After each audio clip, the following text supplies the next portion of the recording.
Hey, sports fans! Coach Nick here, and welcome to the B-Ball Breakdown live show. As always, although it's a Wednesday, not a Tuesday, I am brought to you by, I'm not brought to you by anybody, I guess, but I am joined by Andrew Combo Salop. Sorry, it's been a week or two. I am completely...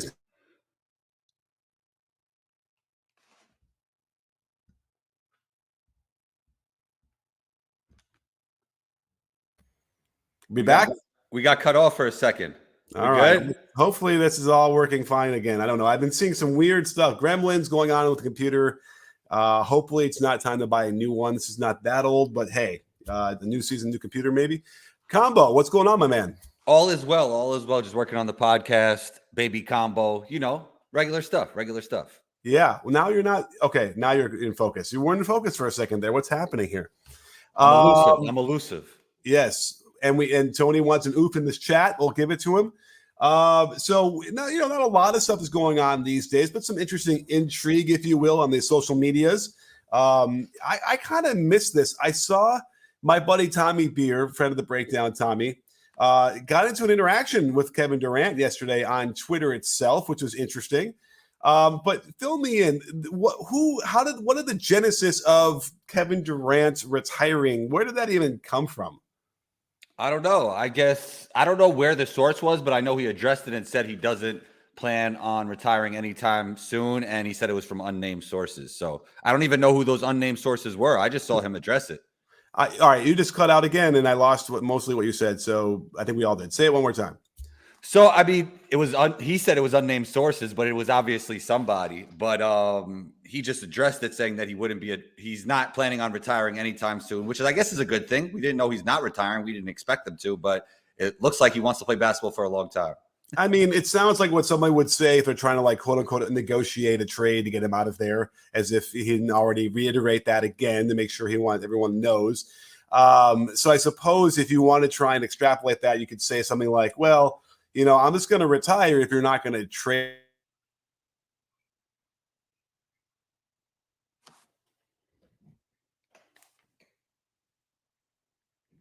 Do I need to restart my computer? Because am I cutting out to you?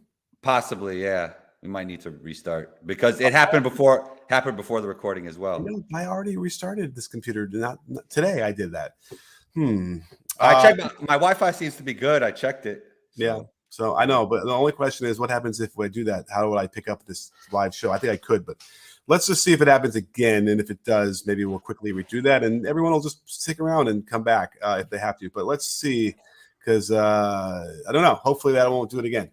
But anyway, so yeah, so I think it's just some sort of weird, people saying stuff about, Kevin Durant and wanting to get traded. That's why you just say stuff to try and make that happen quicker, I suppose. He might not be happy with the timing or how long it's going to take eventually to get him traded. So they actually had a meeting, and he said he'd think about staying if they fire Steve Nash. Pretty much was the gist of it. And then Joe Tsai went on Twitter saying, in so many words, that he supports Steve Nash. He didn't actually say that he wouldn't fire him and the general manager, but yeah, it's one of those things where I can say something that sounds good enough, but right. Yeah, but it really sucks because I don't think Steve Nash deserves to be in that situation either. But it's one of those things where you learn what happens when you have a guy that caliber.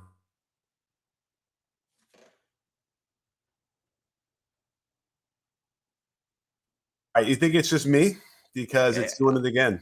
Yeah, it might be. I didn't have this issue. I'm looking at my Wi-Fi. I don't know the store because that's some really cool stuff I want to share. I have some diagrams. We can talk about the video I broke down today. You want to try and restart and come back on?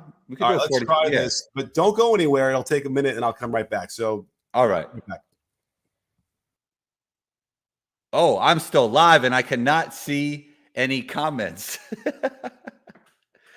Oh man.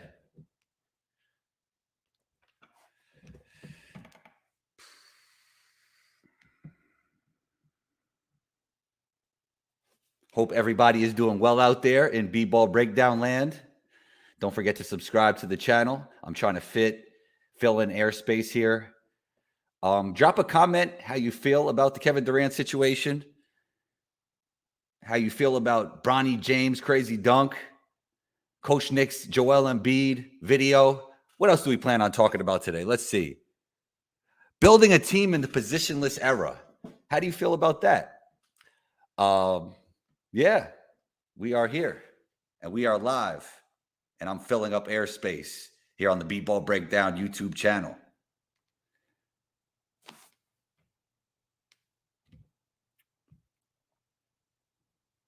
So let's talk about the positionless era of the NBA. The way we build teams now is so different. It's so fluid. I think tendencies, skill set, personality is even more important than positions. I think we're getting to a point where we don't have to fill in slots positionally. We just look at players' skill sets and how they mesh together. That is where the NBA is going. Will we even call players by position anymore within the next few years? Drop a comment. Let me know how you feel about that.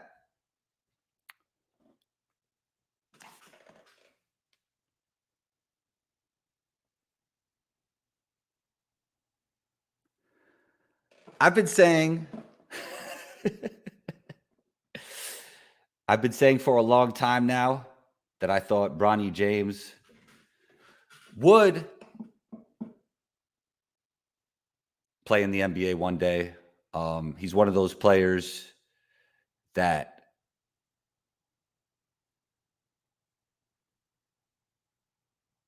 has high IQ, great feel for the game, and happens to be a great athlete on top of that. I've been trying to fill in airspace this whole time, Coach Nick. Yeah, just you would probably still be in there the whole time working. So hey, this is great. Hopefully it'll work better. I guess it was me, but we'll find out. But anyway, thank you for doing that. I was improving. I was saying anything. going over some of the topics, talking about Bronny James, talking about the positionless era of basketball. Just trying to fill in an airspace. I mean, I'm feeling good about this now. I feel like, I'm wondering if it was because I had I got my share screen going with the plays I want to share with my iPad, but it's snappy right now. It feels like it's moving better than it was before. So man, that is tough. I mean, Coach Nick, you've been doing this for so long. What if I just disappeared? You could probably just keep talking for like 20 minutes straight, right? With like no pauses. Guess what? It froze again. It's related. It must be related to me bringing in my iPad via QuickTime. I don't know why, but it's that's why. So I guess maybe I won't share this, or I have to figure out another way. But let me close it out. I bet you that's what it is. Anyway, I was going to bring in my assist app and diagram some plays, but I think that might be what's getting in the way. So anyway, maybe we won't do that today for some weird reason. But nonetheless, what were you saying? So I'm saying that was pretty tough, just out of nowhere to have to talk into the camera with no preparation. Do you think if I just disappeared, you could do that for like 5 minutes straight, 10 minutes straight with no pauses? Yeah. I mean, I used to do live post-game shows by myself for an hour straight.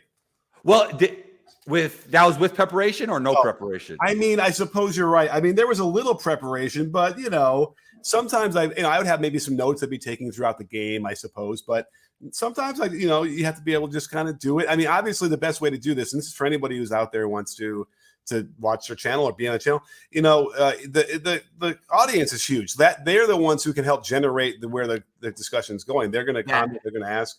That's the crazy thing. When you left, I couldn't see any comments. That was the problem. now the one way that you can do that is you could go over to the YouTube side, mute that tab, and then look at the comments. Right, you can do it that way. So not perfect, but anyway, I really wish I could understand why it doesn't want to let me share the screen, because it seems pretty stable now. There's something about having this, the screen plugged in via. It's also USB. It's the new USB C, I suppose, that smaller one. It's just, this is weird.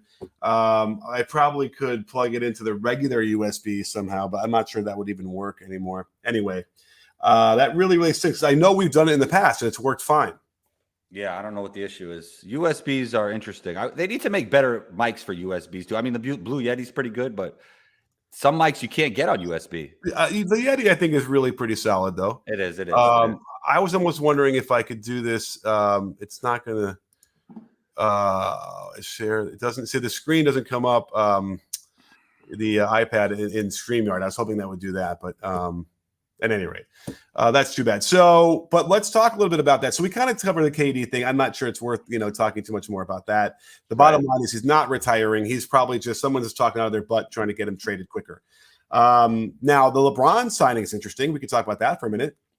Yeah, I mean, I think it's a great move by the Lakers. LeBron James still averaged 30 last year, and that might not even be the best part of his game. Great passer, manages the game better than anybody, pressures the rim probably better than anybody outside of Giannis in the NBA, I would say. Like, he's great scoring around the rim. The guy really does it all, and he still gives you a chance to win an NBA championship and one of the greatest, if not the greatest player of all time. So I totally understand the signing. It's funny. I messed up. I didn't realize that he actually averaged over 30 a game last year. He didn't play a ton of games.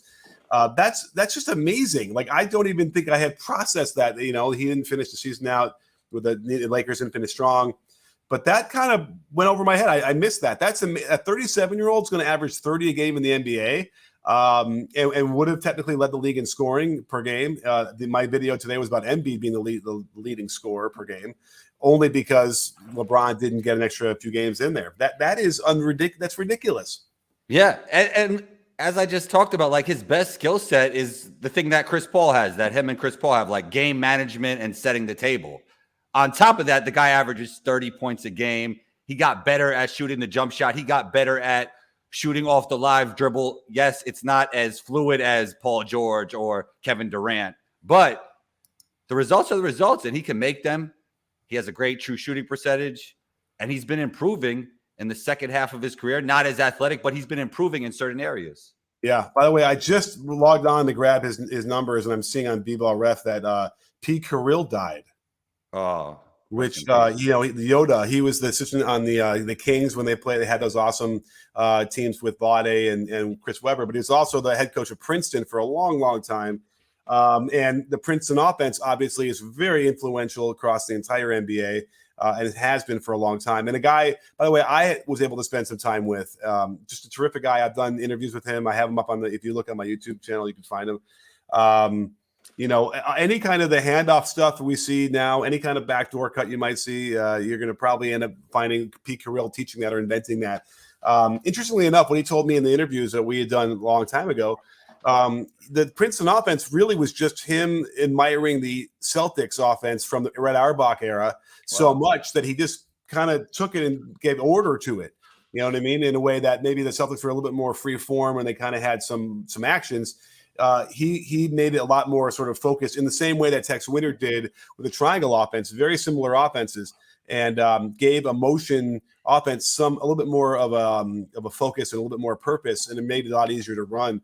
So that's really sad. I mean, I'm sure he was, let's see, how old was he? He was born in 1930. So he was, he lived a long life, got to 88. Is that right? 80. That sounds about right.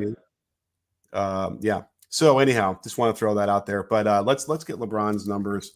Gosh, yeah, that's just sad. Listen, but the experiences he had was just, I'm sure he wouldn't have traded in for anything. I mean, big impact not only on the NBA, the college game, but also in high school. Like, everybody was running Princeton offense, especially at one point. Yeah.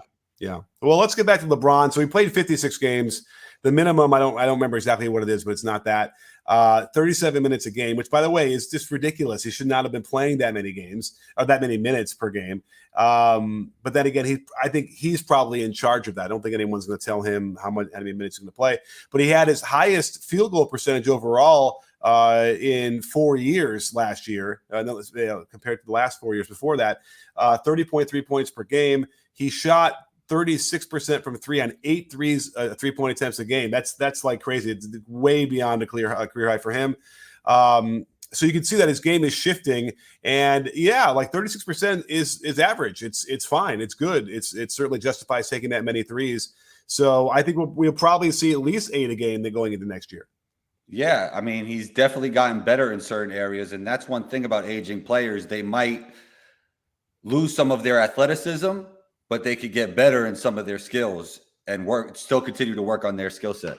Yep. And their Spawn giving us the minimum is 58 games in a season. So that makes sense. You can't miss, it's a lot of games at that point if you're missing more than that. But he just missed it by 2 games. So you're kind of surprised maybe he would have just tried to squeeze those 2 games in, but I'm sure he wasn't feeling good and wasn't able to get out there. Right. But going into next year, I mean, there's a lot of question marks with what the Lakers want to do. Like, certainly they want to get rid of Russell Westbrook, but his contract is going to make that almost impossible. Well, not completely impossible, but almost. And don't forget, if you want to get your questions up on the screen and ask us anything you like and move the conversation however you like it, Super Chat is the way to go over on YouTube, and it'll really help us, and we appreciate it greatly. We'll give you lots of love and hype for that, as always. So, anyway, so the timing, though, is interesting. He had 1 year left, and we all know, why he added another year to that, right? Well, it's a player option, so right. He could opt out and then maybe take a little bit less so other players can make more money. He added another year, and then it's a player option. Right. So, and the reason is he wants to play with Bronny. We talked about this before. And so he needs, and Bronny's going to play a senior year of high school, of which I'm going to go to a game or two. We're probably going to film something. He plays a senior year in high school. Then he's got 1 more year to either like be at G League, Ignite, or college or whatever, and then he'll be ready to play in the NBA, or at least age wise. And that's what LeBron wants to do. So LeBron wants to be a free agent going into that summer, 2 years from now. So that's why, and by the way, the player option is really fascinating because it makes me wonder, like, is he going to be able to figure out a way to force the Lakers to pick him so he doesn't have to switch teams? I'm sure that would probably be the ideal thing for them. And I don't know. It's interesting because, again, if you know LeBron's going to play with Bronny and you have the number 1 pick, even though Bronny might not be worth it, you just take it. I think I had said, yes, you do. What did you say? Well, if he's a lottery level player at that point, which, it's not out of the question, I think you do it. If he's like a borderline first round, second round guy, I think that's tough to take him number 1, Right. So I think it depends on the situation with Bronny. But I've been saying for a long time now that Bronny will be an NBA player. He's like the type of player that high IQ, a player that I like. Like, he has high IQ, great feel for the game, but he just happens to have great feel. High IQ, great feel, just happens to be a great athlete, like John Wall, like John Morant. You know what I mean? Who, Bronny is a great athlete? Yeah, the way he's dunking on people now. Have you seen some of the highlights? Yeah, I have. I mean, part of me feels like I didn't get the feeling he like jumps out of the gym in that way. Do you feel like that's what you're seeing now?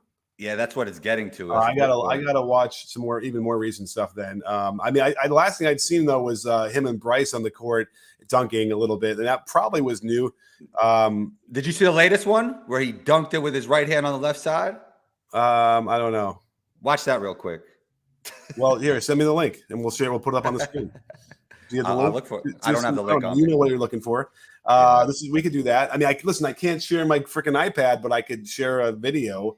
Unless there's another way to get my iPad into my computer besides using a QuickTime screen share. Anyone out there, let me know. I'm trying to think if I can do it via my web browser. Can I bring my iPad into a web browser? Anyone know? At any rate, let's see here. So I did the Embiid video, and that's kind of annoying to me because I wanted to be able to, to do some drawing. I know I can draw on the on what's it called on Zoom. I just got a new account there. I can actually draw on top, but anyway. I like Zoom. I use Zoom for my podcast. I usually use what is it? Whatever the one is, Skype. But I'll play with Zoom. Anyway, we have our first super chat as well. The show's swimming ways. Kevin Wong, thank you so much, Kevin. And it looks like he's a baseball fan, perhaps even the Giants. This is going to have to be a Warriors thing, right?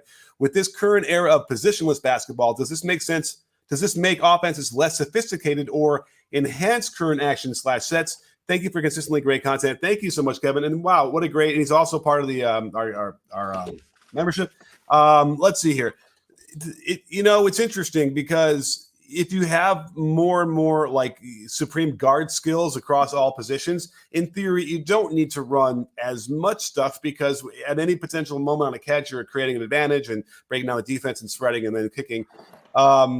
But I would probably argue that the more skill you have, especially in the passing situation across the positions, the more you're going to want to have at least movement. And if you want everybody to be on the same page, then that would help to have actual sets that you're running, right? At least to begin the process. But that's all that is, right? The idea behind offense is simply to create an advantage, right? So however you do that, that's all you want to do. Force a closeout and attack the closeout as quickly as you can. That's it. And however that happens is how you want to do it. And that's why you can do an individual move real quick, bringing the ball up, and that becomes the advantage, and don't give that up and let you attack. If you can't get there and because the defense is in position, then okay, now we need to start doing some things, that coaching stuff. So I don't know. What do you think about that? Does it make it more set based or less? I think it's around the same. You definitely need to create player movement. You need to create ball movement. But I do think it'll be slightly more equal opportunity offense as we see in all the positions across the board, even if we want to call them positions anymore, just have skill sets across all planes. Like the worst shooters in the league are going to be better shooters. The worst ball handlers in the league are going to be better ball handlers. Like everybody's going to have every skill set. It's going to be more about players' tendencies, in my opinion, and how you mesh that together within a team. Yeah. I mean, I feel like you're going to have the position that's going to be like, go stand in the corner guy, right? And who just catches and shoots, right? That's going to be a position probably, right? Even when you get to be skilled across the board, there's always value for that kind of a guy. But nonetheless, I would hope and I prefer to see more offense, more five fingers working like five fingers on a hand and working together. But we also remember that when you watch like a typical NBA game, there's only 20% or less of their possessions in the half court that are going to be scripted with a set. Most of the other ones are pushed, to a side, spread, and then go. It's really remarkable when you try and quantify it that way. Out of a timeout, you'll get one, or in a break of the action when they inbound and they can call something.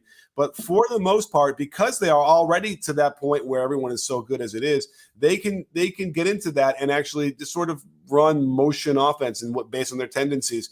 Obviously, everybody does that, but the better teams do it better and then win more. And then when you get to the playoffs, when you have to be really worried. I remember I had done a breakdown, George Karl's last year in Denver, where they had done a lot of sort of free-form offense, and it looked great in the regular season. Ty Lawson's up and down and pushing the ball. But when they got into a playoff series against a good defense that could slow that part down, they didn't have anything that they could really go to. I believe that was Melo's one of his last years, maybe in Denver, I think. They just didn't have anything they could rely on, like on the road in the tough playoff game, to get good shots. And as a result, they got blown off the court by the Warriors that year. Yeah, I mean, I think teams with free-flowing offense, they definitely have a lot of fun. They could win a lot of games in the regular season, but sometimes their postseason does get cut short. I think we saw that with the Kings a little bit, right? Like they were such a fun team. Like who wouldn't want to play for that team? But they never got. Whoa. Okay, now you have to get into like 2002 Game 6, conspiracy stuff, right? But no, I mean it's always fun to play with that type of team. You do need like the guy, if you're playing like that free-flowing type offense, you do need the guy who could just get an absolute bucket when the shot clock is running down, or at the end of a game, like a Kobe, like a Jordan, like a KD, which is so important. But yeah, I agree. Yeah. Yeah. I mean, I don't want to agree necessarily. I would like to believe that you could always rely on like just good offense, and that'll get you your shot. But I know, it's second round, third round of the playoffs. It gets down to that. You don't want to risk too many extra passes and whatever that can be turned over. I think if your identity is defense and offensive depth, you could probably get it done a little bit like the Detroit Pistons did years ago. I think that could still happen without a supreme top 3 NBA player, but I think it's tremendously difficult. Like Miami has gone in that direction a little bit, right? Like they're trying to win with decentralized offense and elite defense and toughness. Yeah, but then, Butler does play that role and came through enough to get into the finals. But, they would need somebody a little bit better to ultimately. Butler at his best is really like that, though. Like Butler, when he's getting his 40, he doesn't do it on a consistent basis. He looks like a top 5 guy. No, I agree. That one game he had in the finals was one of the best finals games I'd seen from any guard ever, offensively. So yeah, you're right. He can do it sort of, but doesn't quite have enough of it to do it consistently for 4 games in a 7-game playoff series. That was the whole thing with like Michael Jordan was to beat the Bulls. Then you had to be able to stop Michael Jordan 4 times in a week. And that's just nobody could do it. You could not do it, and that's what made them so difficult. On top of the fact they were running, the triangle offense, which made it easier for everybody else and made it easier for Jordan as well. So, they kind of had, and then you have the top, 3 defenders of all time on that same team. So you had everything that you needed. That Lakers team that beat that King team, because the Kings back then, like I had never seen a pro team get so many like open 15-footers for their players. It was insane, which is interesting because you realize some of those 15-footers should have just been threes. So they didn't space the floor well enough, even though they had Stojakovic, they had Bibby, they had some three-point shooters, but they didn't shoot them enough, and they probably would have been better off getting even more threes to combat what was going down in the post with Shaq during that time, because he was – I'm still scared thinking about Shaq back then. It was scary. It literally was intimidating just to watch it on TV. Yeah, you made me think of something about the Bulls. I realized that their second three-peat, they had a lot more modern lineups that they could go to than their first repeat. Like if you think about it, Ron Harper, Tony Kukoc, Scottie Pippen, and Michael Jordan. I mean, you got like 4 versatile guys right there. Dennis Rodman is that small ball 5, right? I mean, that they could have really done well in the modern NBA, Oh, yeah. Well, Kukoc was one of the first small ball 4s without question. And remember, they went away from Rodman a lot the last couple of years, too, because of his inability to play offense. And then just sort of like, he was just sort of unreliable by the end there. But yeah, no, there's no question. And then they would run Rodman at the 5 against Shaq and really and he didn't spread the floor offensively, but it did give you some insight into like you can get away with a smaller defender in that era. And they did have some 3-point shooting, so they were able to overcome Shaq that way when he was in Orlando. We have another super chat from Zeka, a friend of the breakdown. Thank you so much. Lakers getting the second most national TV games after missing the play-in, while a young and exciting team like Detroit gets 0 ESPN games. Makes sense. It's all coming out now. I haven't had a chance to even study too much what the schedule looks like, but it shouldn't be surprising. And I would hope in the flex on the NBA TV side, they'll sneak in a couple of Detroit games. Do you think that Detroit's going to be, relevant this year? Yeah, Detroit and Orlando. I think people are going to watch them play. They're going to be that league pass team that everybody wants to see. And hopefully, I know it's fluid when it comes to the national TV games. So hopefully they'll get some TNT games or something to that effect. Yeah, although maybe it's a little fluid on TNT, barely, but I feel like it's the NBA TV, like the Tuesday games that they've been able to do sometimes and switch those. And anyway, I really hope so, because you're right. Sometimes those national games are literally the worst games on the schedule, and it's like, why are you doing this to us? When I know there's a lot of things involved planning wise. You can't just on a whim switch it, but you can see within a couple of weeks that this is going to be a big, thumb in the eye on the schedule, and maybe we can do something. But I have seen times where they have flipped things around, changed things, especially when players are out because of injury, or players haven't played, or teams haven't played to how they were expected to, and they change things up. But we definitely got to see Orlando. We definitely got to see Detroit. Those 2 teams are really exciting, and everybody's going to watch them play.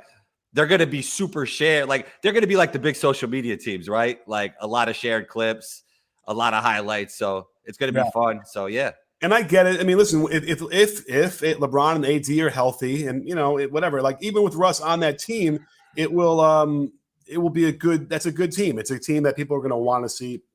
I get it. I'm not going to argue with that too much, but that actually reminds me, before I forget, coming up in a little over an hour, let's see here, at 4:00 my time. So less than an hour. I am hosting for coaches a Zoom where we're going to discuss how to attack the zone with a triangle offense. And if you're a coach and you're interested in this, I'm going to share with you that link real quick, because I think there may be people who want to check it out. So let me just copy it here. Let's see here. I'm going to put it in the chat right now. And if you guys want to join, we'll be diagramming and all sorts of stuff there. So this is the triangle offense, how to attack it using the zone, how to attack a zone using the triangle offense. And we're going to talk about the traditional triangle offense, which I'm not even trying to run anymore, but I was a triangle offense coach. I don't know if there are too many more people around there that know it as well as I do these days. But there it is. Hopefully that became a link that you could use, or maybe copy and paste. I don't know. It looks a little bit wonky, but you can't see, can you? No, I cannot. All right. No worries. Nonetheless. So there it is. If you want to join us, you can, and we'll have an interesting discussion on that on the Zoom. Okay, so let's see here. What else we have going in the next 25 minutes before we have to say goodbye to everybody. So I wanted to ask you why, and I'm a New York guy, but I'm a fan of no team. Why did the Knicks get a Christmas game? They always do, right? I mean, they could have put the Detroit there. I want to see. He's right. I want to see Cade Cunningham, Jaden Ivey. I want to see that team play on Christmas. Absolutely. Well, you know what? Speaking of which, I just got your text where you sent me the LeBron James throwing it down. I haven't seen this. Bronny. What is this from? This is from somewhere in the year. Oh, he's playing for USA basketball. Yeah, I think they're either playing maybe 19U or 16U. One of them. Here it is. Are you ready? Let's go full screen. All right, here we go. This is. Oh wait, no, let's not go. You want my reaction? Yeah, I want your reaction. Oh, come back to me. Where is it? Okay, here we go. This is one of those like we're watching in the air tonight. All right, here we go. Bronny James to the basket. Oh, okay. That was not bad. Not bad at all. Wow, I was a little bit surprising, maybe. How do I turn this down? Wham, bam. Thank you, man. All right, is there a replay? Bronny James with the burst, and he turned it on. Wow. Okay. That was really good landing. When do you ever do an inside hand dunk like that? That's impressive. All right. They actually showed him side by side with his dad, LeBron James, doing the same dunk. It's pretty impressive. We could probably find that on Twitter as well. I don't remember. I'm trying to picture like how old was LeBron when he did that? Might have been, I don't know, maybe 4 or 5 years ago. Was it not with the Lakers though? I don't think so. I don't think so. I'm trying to remember when I've seen that, but that's okay. Well, all right. That is actually to me almost like more creative than it is like jump out of the gym crazy. But still, yeah. You know what it was? The quickness of the jump. It was pretty quick. He got up there quick. Yeah. That's impressive. So okay, all right. Listen, those sometimes players, especially this time of their career, right before they get to their junior year or senior year, they really explode and take off. And so that's what I'm saying. Like Bronny, high IQ, great feel for the game, and happens to be a great athlete as well, in my opinion. Yeah, and then has to deal with being LeBron James's son, and that's a very difficult thing to have to be able to overcome as far as expectations and the pressure that's just built into your life. But I do want to, it does appear that LeBron has been able to instill in them a love of the game and not have that overwhelm them, and that they actually like to play and they want to do this, and they certainly have the ability to. So that's important too. I feel like sometimes you see some other sons of players who might have been forced into it. They feels the pressure, and they don't. It's hard to handle that and be successful. So I'm cheering for him. I can't wait. I can't wait to go see him in person. I'm really excited about that. We'll see Bronny and LeBron throwing alley-oops to each other in no time, Coach Nick. Yeah, that'd be crazy. It's like Ken Griffey and Ken Griffey Jr. Well, you're probably too young to remember that. No, I do. That's one of the guys that I was interested in that had nothing to do with basketball, because I remember eating my Frosted Flakes when I was really young and watching SportsCenter. And I think that's really what I fell in love with, like people talking about sports, because it was sports that I wasn't really interested in, but they made it so fun. Guys like Stuart Scott, Oh, yeah. Well, another rest in peace. Rest in peace. Yep. All right, we got another super chat. Thank you so much from Sammy Sosa. All right, thank you, Sammy. Where are you these days? Speaking of baseball and the Cubs. I grew up right down the street from Wrigley Field. Wow. Yeah, I could hear the roar of the crowd in my backyard. That's really cool. That's almost like getting that energy. Like it's just part of you now, Yeah. I mean, listen, it ain't easy to grow up being a Cubs fan, I'll tell you that. But, now I couldn't tell you one player, but nonetheless, it was when they won in 2016, that was another one of those. I was surprised at how overwhelmed I was emotionally watching them do that, having not really paid attention much to baseball. But I guess it's always in you. But anyway, Sammy Sosa wants to know, and thank you so much. Where do you guys rank Bill Russell on the all-time centers list, and thoughts on having his number retired league-wide? Will there be another? So all-time centers, I mean, the thing with Bill Russell offensively, he really wasn't, as smooth as other centers. He wasn't as skilled as other centers. He had ability. He could pass the ball. He had that lefty hook that was a little bit awkward, and he was just as dominant as any center, though, ever defensively, which obviously is a big deal. So you probably got to put him, on the all-time centers list, number 3. I like him at 2. I would have Wilt and you're right. Wilt and Kareem I would have ahead of him. It's You're tough. right. Yeah. Yeah. That's Yeah, the only ones you can put in front of him if you want to, anybody. Yeah. You know, and he never played against Kareem. I think he had to retire by then, but he certainly, you know, beat the pants off of Wilt. And so that might give him enough to say, well, we should put him in front of him, which is not a bad argument. So I would say it's got to be, you know, 2 or 3. I'd say, I mean, he was obviously a greater winner than Wilt. I don't think he was necessarily greater individual player that Wilt was. So, Right. I mean, but winning is what matters. I mean, he's the greatest winner in NBA history. And let's face it, Russell had a better team than all those people anyway, by a lot. So it was not like, you know, Wilt was on his own a lot of those games, those years. Well, do you think part of it is that he uplifted them so high that we remember some of those other guys in a greater light because of him? Maybe, but you know, Kuzi, I used to kind of maybe even not give Kuzi a lot of credit, but like when you really look at his game, what he was doing back then, he was really, really good, as good as any other guard there. Yeah. And he was playing a modern game. He was doing no look passes. He was dribbling through the legs. He was doing things that no one else did, which should be even though it doesn't look like it does today. It's still that much more impressive because he was doing it. He had no one to follow, really. Maybe, I mean, I'm trying to think of anybody of the other dribblers, you know, before the 50s. No. Curly Neal? But Curly Neal was after that. He was in the 70s playing for the Harlem Globetrotters. So, you know, remember, Kuzi was playing in college in the late 50s. So anybody who's going to influence him was playing in the early 50s or before, and there was really nobody dribbling the ball. Well, let me ask you this: what year did they start dribbling the basketball? Well, I'll tell you, I believe it was Yale invented the dribble because they were sort of passing the ball and running after it and getting it, and then passing it and running after it and getting it, because that was sort of okay back then. And they realized, well, wait a minute, maybe if I continue to tap it with one hand, I could continue to that. That's what it did. So that happened, I want to say, like in the 20s. You know, so it had been a long time, and interestingly enough, it just didn't evolve as quickly as it could have. One of the other problems I can't remember when they got the laces off of the ball. There was laces on part of the ball, which made the bounce cleanly. I mean, when it first started, you had to get your ladder and take the basketball out because there was no hole at the bottom. Right, or knock it. They had a piece of metal to knock it out. Yeah, right. Basket. So it is amazing how it took, you know, a long time to get people really creative about it, to evolve the game quickly enough.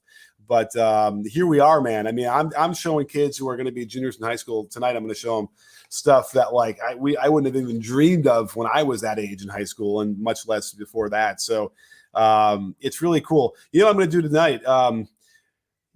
My favorite part of the thing I do is with dribbling is teaching kids to dribble without having to straighten their arm. So it's all the flick of the wrist. Do you ever do that with you're on the court training some guys, right? Mm-hmm. So, you know, it's like the Russell Westbrook actually does this really well, where he literally just goes, like when on a crossover, he'll go boop and just push the ball with his wrist to the other hand. And it's so hyper quick that you're like, whoa, like, all right, you know what? I'm going to show you guys. I'm going to show you. Uh-oh. I got my ball here, and I think it'll bounce. Uh-oh. Coach Nick showing off the handle. Why not? So you can see this, right? So everyone likes to dribble like that, or it's a little dead. But, right, and the arm straightens and you want to handle the ball. But what about that? So if I'm going to come down the court and I go like that, hey, see how much quicker that is? It's like that. Hey. So I'm not sure I can do it lefty. Can I do lefty? Yeah.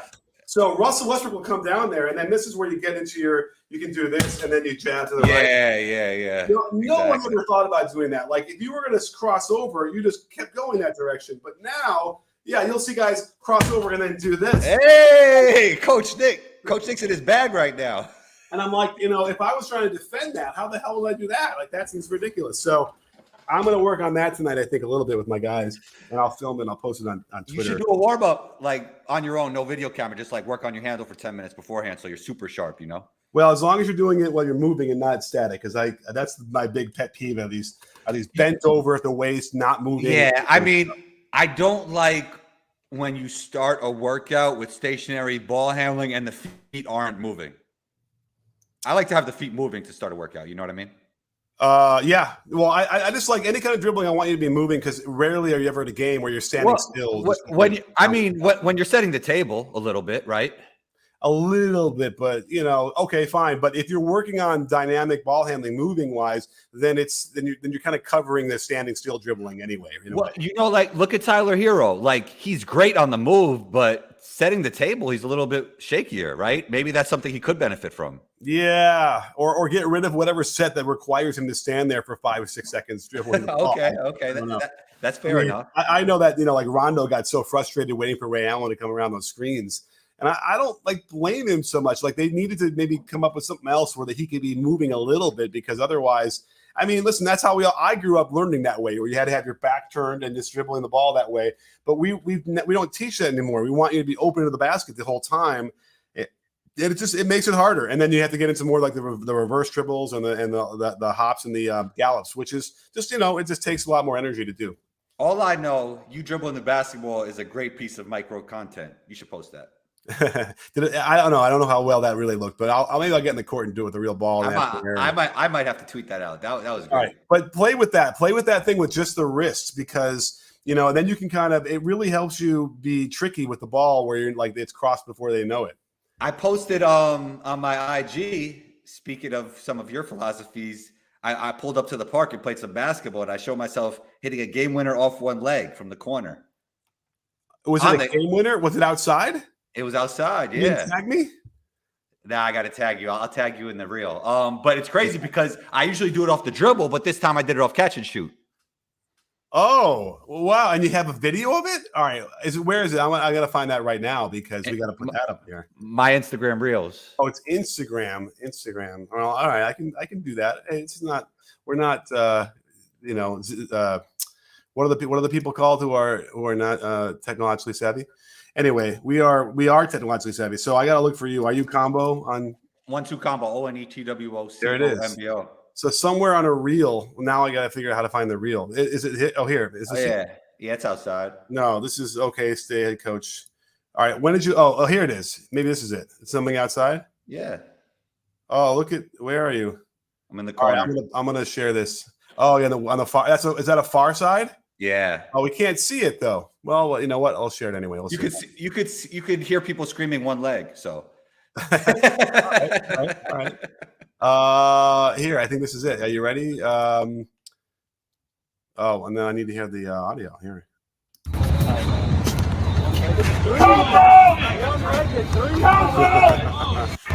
All right. I love it. It's getting there, man. People are getting it. People are getting the word. I'm really excited. I think it's going to happen more and more. I think they're going to be players that use it maybe like 50% of the time when it comes to their jump shot. I think we're getting there. I mean, it's not here yet, but I see it more and more within the high school ranks, the college ranks, outside. I actually ran into a kid who was he said it was because one of his knees was hurt at one point, but he shot every jump shot like that, and it was recent. So I think we're seeing more and more of it. Yeah, I'm telling you, it's just such a smooth energy transfer, especially when you're going downhill, and then it maintains the spacing between you and your man. That it makes this perfect sense to do that. So I'm excited about that. In fact, I think I'm working with my guys sort of at the end of our workouts, just kind of have them do some one-legged threes, almost for for fun at the end. But if that starts to permeate to their games too, I make nothing would make me more happy. We have another super chat, Felipe. Thank you so much. Oh, that's a really cute dog. I can't remember. Have we seen this dog before? Maybe, but either way, Felipe, thank you. From what is R? I don't know, but anyway, if the Lakers manage to trade Russ for Kyrie, how do you think their season goes? Very good question. What do you think? A lot better. Yeah, I mean, he knows how to play with LeBron. He's in his prime. All he has to do is play basketball. And I think it's a great fit. He's a 50-40-90 guy. The team needs shooting. So, yeah, I think it's awesome for them if they could get Kyrie. Yeah. Now, the only question you have is how many games is he going to play with if he's not going to get hurt? I tend to just sort of assume that the players are going to be healthy the whole season. Very infrequently will I kind of throw it in there and say, well, it's probably not going to happen. Now, AD is one of those players who I'm like, I just don't feel great that he's going to give you 70 games in the season. I just don't feel it. Well, he has to be there this year for them to win a championship. I think LeBron-led team could still win a championship, but as always, AD is the X factor. Right. And if you got Kyrie in there, yeah, he spreads the floor, but guess what? He creates for those guys. He makes those guys better. And he breaks everything wide open. That's a title team. That's a title team without question. 100%. And it just be a question of, that thing they have to get for AD where when you start to fall and all of a sudden all those things expand around you to save you from like in a car, like what's it called? The airbags. You ever seen those things for old people? No, Yeah. you start to fall, and the airbags all of a sudden they open up around the old people. That's what AD needs on the court. Unfortunately, I mean, I've seen it on roadside where it's like blown up all over the place, right? Where you just see balloons everywhere. Right. Yeah. Whatever it takes, man. The guy ends up on the floor so much. I mean, when I was watching a thing for the Russ, and I was encountering some AD clips of him like falling for no reason, even, and he's got a problem. He's addicted to falling. I don't know how else to explain it, but every time he falls is another opportunity for him to get hurt, and he's got to stop. And Chet has the same thing going on for some reason. I mean, I love Chet, but he was falling a lot when I was watching him play in Summer League. Is that right? I mean, Yeah. and that's a long way down. That's wrists are involved and all ankles, all sorts of stuff. So, yeah, I'm concerned. We've already talked about Chet ad nauseum, but for sure. D-Wade used to fall a lot, right? Well, I mean, it depends if you want to call it like when you're up in the air on a layup or a tough thing and you get bumped and then you kind of land and you hit a fall like that. You want to absorb the contact and not like land and get hurt. That's something a little bit different than like just falling in the midst of a regular play near the top of the circle. Like it's just weird when he keeps doing that. And also the way you see him, like he'll kind of just get off balance and off and at a weird angles, and then all of a sudden he's like there's just nowhere to put his foot down and poof, he goes down. And what's a deal that makes sense for the Nets though in that situation? Obviously it would make sense for the Lakers, but right. You know what I mean? That'd probably be a 3-team trade and someone else will have to take Russ, but then the Nets would have to get, listen, Kyrie is very valuable.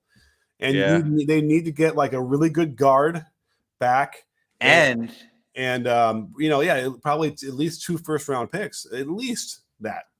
And this is the final year of Kyrie's contract. So no matter where he plays, he's going to play for that next contract. So I have a feeling he's going to play a lot this season and he's going to play well this season. Right. But no one wants to give up the assets if he's not going to stay. So that's the other problem. Yeah, that is true. That is true. And nobody can tell you what Kyrie is thinking. I'll tell you that right now. I'm not even sure Kyrie knows what Kyrie's thinking. Well, it does seem that he's gonna be all in for this season because of the fact that it's his last year on a contract and he wants another one. Like everything that's coming from his camp and his side of things. Great. Well, then just suit up and go play and get Ben Simmons out there and find out what's going to happen, because I think that's where I'm curious. I really would like to see that versus anything else. And guess what? I think so does the owner and Steve Nash. We have another super chat. Thank you so much. This is really generous of all of you guys, especially with Halkanin. Thank you so much. Have you guys watched any WNBA this summer? Playoffs start tonight. There's no conference seating. I've been meaning to get on. I can't believe it's already like kids are going back to school here. Summer is over, man. How did that happen? I'm not ready. So I've seen highlights, but I haven't gotten a chance to really just dig in. And I feel terrible about it. And I wanted, you know what I'll do on the pledge here. It's a rough month for me. I'm busy, but I'm going to do my best to try and break down a WNBA game from the playoffs. How about you? Have you been watching anything? I have not, Coach Nick, to be totally honest. Somebody was shooting one-legged jumpers, though. I got that. That was really exciting the other day. They sent it over. Nice. Yeah, one of them is doing it often or like often enough. So I'm telling you, it's getting there. It's getting out there. I don't know if it's me or if it's anybody else, but I don't see anybody else talking about it. So hey, but go out there. Everybody out there who's young, who's got a ball, they get on a basketball court. Play around with that. I guarantee you, there's something in there you're gonna like going off one foot. If you're a righty, jump off the left foot. Hey, you can try going, right foot, right hand, see what happens. Oh yeah, definitely. I would work on both. Why not? Yeah, but I'm telling you, going to your left and lifting off your left foot and shooting right-handed, that's the one. That's the one I really feel like I could keep it straight, even though I was drifting, Oh, I see what you're saying. Like going even off like an Iverson cut, and you just keep going one more dribble, or right? or pick and roll or whatever. Yeah. Just, kind of go to your left and just lift off. I mean, yeah. If somebody's making those off pick and rolls consistently, night for the NBA, right? Like that's a tough shot. That's a tough shot to cover. But we need a shot. Like, you don't understand, back in the 80s and probably a little bit in the 90s, like when somebody hit a three-point shot, it was still so rare in a way that it was a celebration. It was so exciting. They'd all scream 3, and then poof, it would go in, and the other team had to call timeout, whatever it was. I would love to be able to get back to a moment in time, or that moment in time for basketball, where we are just marveling, like, even like Steph is now ho-hum with what he does, right? Or LeBron or all these guys.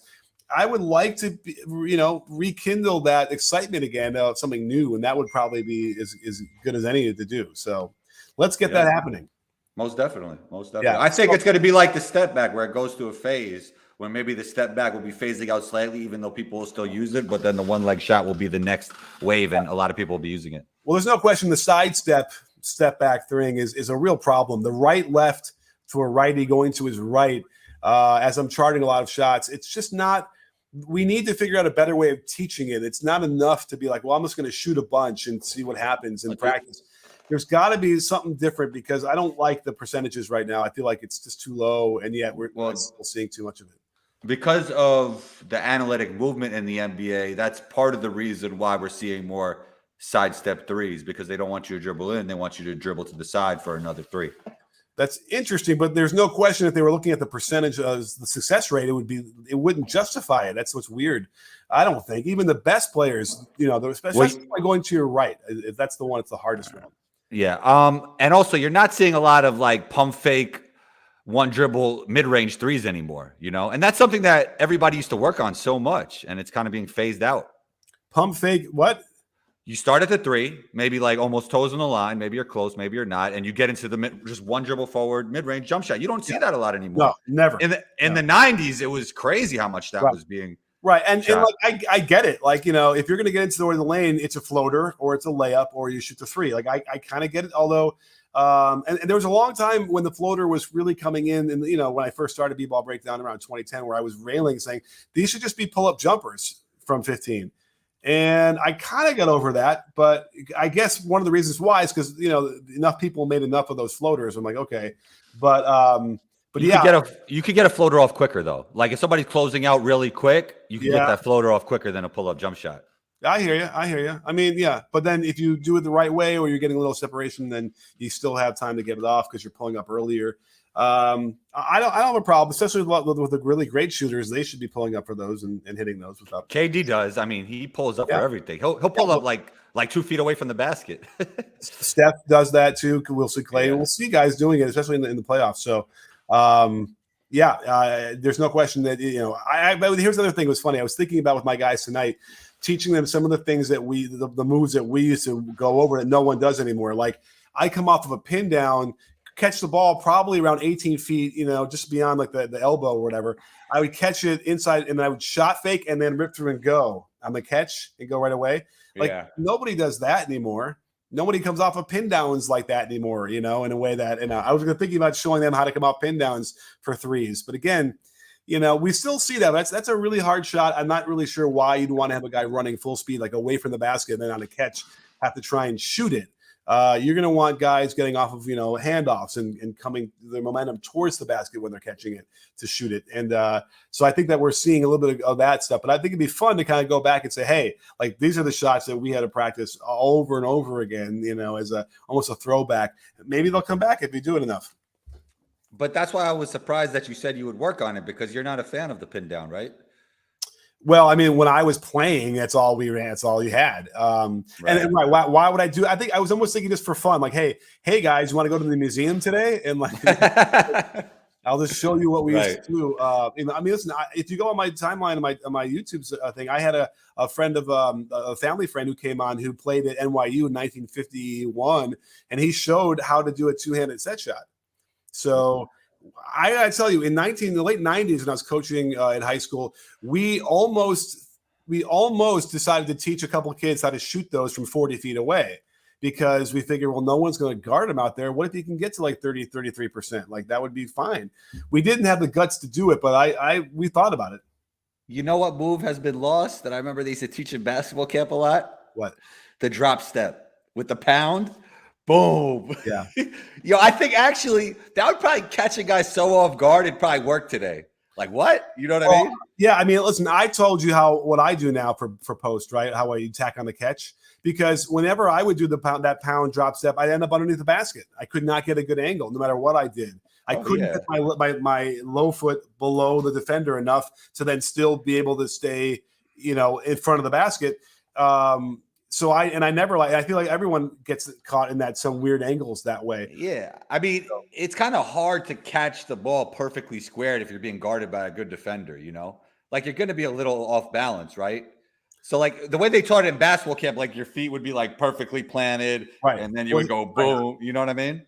All right, before we wrap, I'm going to do another demonstration because I'm developing this and I have a video or two up on this somewhere. But you know what? We're live. I got a ball. We can see my feet. So here's what we need to do is, so you know how we attack on the catch in the perimeter, right? It's how everyone learns now. Right? Yep. So the ball's coming and you go boom and you go, right? Well, there's no reason why you can't do that in the post. So if I got my back, I got my defenders behind me now, and so what they teach you now is they'll teach you, jump stop and your feet are parallel, right? No, what I teach is I want you to split your feet on the catch here. Boom. The left foot's dropped. This is your drop step on the catch, so that as it's coming in and you go boom, you're already dropping and going before the defender is even ready to do that. Now, by the way, if I do this and I land like this, split foot, so if I land, let's say here, so the defender is here, the basket behind me. If I land like this, which is my pivot foot? Neither. Right. So I don't have to, even though I'm showing this foot down toward the basket, which looks like I'm going to go like that, I don't have to do that. I could go like this, and then I can turn and do my fadeaway. Or I could do that. I can go split here, dream shake, and then I can come up here. I now have an up and under, or anything else I want off of that. But it's all rooted on attacking on the catch. So that's what we need to do. No more 5 dribble isos that take forever on a back down. You do it on the catch. You catch your defender off guard before he's ready. You get fouls. You get scores. I'm telling you, that's the way to do it.